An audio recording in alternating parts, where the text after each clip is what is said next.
fazer mais uma pergunta aqui. O Edilson, e custo, hein? Como é que é o custo russo?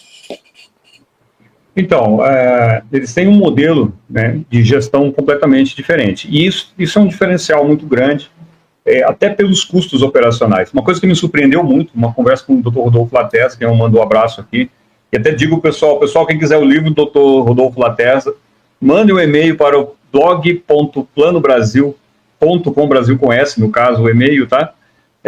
E que tem ele 40% de desconto para o livro dele, tá? Nós estamos fazendo isso daí, que é para os inscritos do Plano Brasil. Tem que estar inscrito, tá, pessoal? Tem que estar inscrito lá. E tem 40% de desconto, é só mandar lá que a gente já encaminha. E me surpreendeu uma coisa muito importante. Como que são os contratos dos PMCs russos? As forças, por exemplo, a Rosguardia. Na verdade, não é o PMC. A Rosguardia é como se fosse a Guarda Nacional Federal Russa. Tá? Bom, isso aqui no Brasil não cabe. O contrato é temporário. Terminou o contrato, você vai para casa. O que você tem uma questão muito simples. A questão trabalhista é muito diferente do que nós temos. Os custos trabalhistas são muito baixos lá. Por quê? Fechou-se o contrato na indústria, não tem, vamos produzir o Ilyushin 76, acabou a linha de produção, se você não for aproveitado no próximo projeto que está na esteira para produção, normalmente interrompe-se o contrato e você vai para o meio civil, vai buscar uma outra oportunidade. Então, neste ponto, o custo é baixo. Tá? Devido ao capital de formação que eles têm de engenheiro ser tão grande, eles podem se dar o luxo até mesmo de não recontratar esse engenheiro. Tá? A Rússia, ela exportou muita gente durante o período de crise dos anos 90. Ela está recuperando esse pessoal, formando gente nova. Mas, por outro lado, tem um outro lado que é assim, a grande parte do recurso que vai para aquisição federal, Forças Armadas, retorna para a própria Força Armada. Vou dar um exemplo. Todo mundo fala que a Rússia é um país pobre. Pegue a percentual dívida da Rússia e percentual da dívida do Brasil, você vai ver quem que é o pobre no caso. Pega a dívida dos Estados Unidos, vai ver quem que é o pobre no caso. O percentual de dívida pública russa justifica o fato deles poderem se endividar ainda muito, se eles precisarem de um super programa militar. Mas eles não se endividaram na história em nenhum momento. E isso é um ponto importante. Porque como funciona? Se você for comprar um caça Su-35, tem muita balela. O pessoal acha que o caça é de graça, que a Rússia entrega caça. A Rússia deu caça para o Irã. Não, ele custa 120 milhões de dólares, é o preço de um F-35. Para a Rússia, ele custa 50, 60 milhões. Porque o governo russo, ele não paga para ele mesmo. Não vem na cadeia de impostos da Rússia o retorno de um produto que é o próprio Estado quem está comprando. Então ele sai a um custo muito mais baixo. Aquilo que viria para o bolso do Estado não vai para o Estado russo. Então isso é uma diferença grande. Então em termos reais, se no Ocidente você para produzir um caça que custa 100 milhões de dólares, você tivesse que pagar 10, 15, 20 milhões de dólares em impostos e tributos para o próprio Estado, que vai ser o comprador desse avião, ele já subiria para 120, 115. Na Rússia ele vai custar 100, porque o Estado vai retirar dele o retorno que é para ele mesmo. Se eu estou pagando, não faz sentido eu pagar imposto para mim mesmo.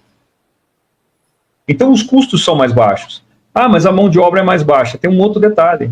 A cadeia industrial é basicamente toda interna, então a economia circular é gigantesca. Quando você compra um avião, o dinheiro fica dentro da Rússia.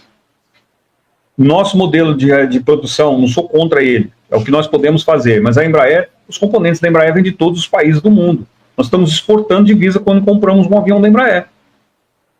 Motor vem do Canadá, a nacelle do avião produzida aqui, ok. Portas vem lá da República Tcheca. Tudo isso são recursos que acabam evadindo da sua fronteira. A Rússia não tem esse problema, porque ela produz tudo lá, então fica lá dentro.